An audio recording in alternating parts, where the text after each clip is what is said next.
पश्चिम बंगाल एक ऐसा राज्य है जहां दशकों तक राजनीतिक संघर्ष, विचारधाराओं की लड़ाई और सत्ता की जंग ने देश की राजनीति की दिशा तय की। लेकिन आज कोलकाता के ऐतिहासिक ब्रिगेड परेड ग्राउंड से एक ऐसा दृश्य सामने आया जिसे बीजेपी समर्थक इतिहास का नया अध्याय बता रहे हैं। आज पश्चिम बंगाल में नई सरकार का शपथ ग्रहण समारोह हो रहा है और पहली बार आजादी के बाद राज्य में भारतीय जनता पार्टी की सरकार सत्ता संभाल रही है। भव्य मंच, लाखों की भीड़, बंगाली संस्कृति की झलक और राजनीतिक दिग्गजों की मौजूदगी के बीच बीजेपी नेता शुभेंदु अधिकारी ने मुख्यमंत्री पद की शपथ ली। सुबह 11 बजे कोलकाता के ऐतिहासिक परेड ग्राउंड में पश्चिम बंगाल के राज्यपाल RN रवि ने शुभेंदु अधिकारी को मुख्यमंत्री पद और गोपनीयता की शपथ दिलाई।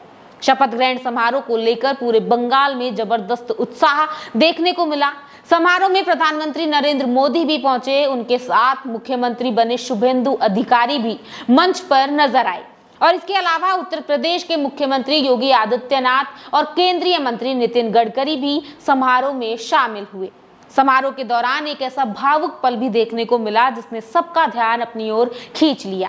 आपको बता दें कि प्रधानमंत्री नरेंद्र मोदी ने बीजेपी के वरिष्ठ कार्यकर्ता माखनलाल सरकार का सम्मान किया और उनके पैर छूकर उन्होंने आशीर्वाद लिया। और बताया जा रहा है कि 98 साल के माखनलाल सरकार जनसंघ के शुरुआती दौर के कार्यकर्ताओं में शामिल रहे।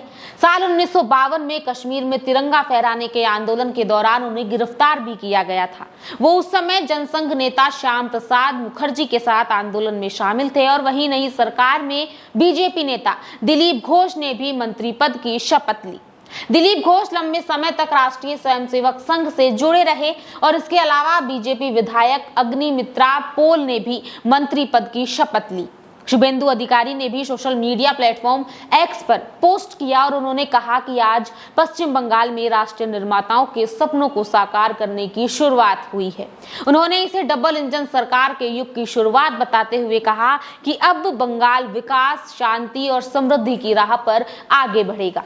ब्रिगेड परेड ग्राउंड को बंगाली संस्कृति की झलक के साथ सजाया गया। मंच पर मां दुर्गा और रविंद्रनाथ टैगोर की तस्वीरें लगाई गई। आज गुरुदेव रविंद्रनाथ टैगोर की जयंती पोशीचे 22 को भी मनाई जा रही है और इस मौके पर प्रधानमंत्री नरेंद्र मोदी ने भी ट्वीट किया और टैगोर को श्रद्धांजलि दी और उन्हें भारत की सांस्कृतिक आत्मा की अमर आवाज बताया। और वहीं समारोह में साधु संतों की मौजूदगी भी चर्चा का विषय बनी रही। कई साधु संतों ने इसे बंगाल में राम राज्य की शुरुआत बताया और सभा स्थल पर पहुंचे कुछ संतों ने कहा कि राज्य की राजनीति में ये बड़ा बदलाव है और जनता ने नई दिशा चुनी है। लेकिन अब सवाल ये है कि क्या बीजेपी बंगाल में अपनी नई सरकार के जरिए जनता की उम्मीदों पर खरी उतर पाएगी? क्या सोनार बांग्ला का सपना जमीन पर उतर पाएगा? क्या बंगाल की राजनीति अब एक नए दौर में प्रवेश कर चुकी है? तो आप क्या कहेंगे, इस पर अपनी राय आप बता सकते हैं और ऐसे ही अपडेट्स के लिए बने रहिए आपके अपने चैनल द खटक के साथ।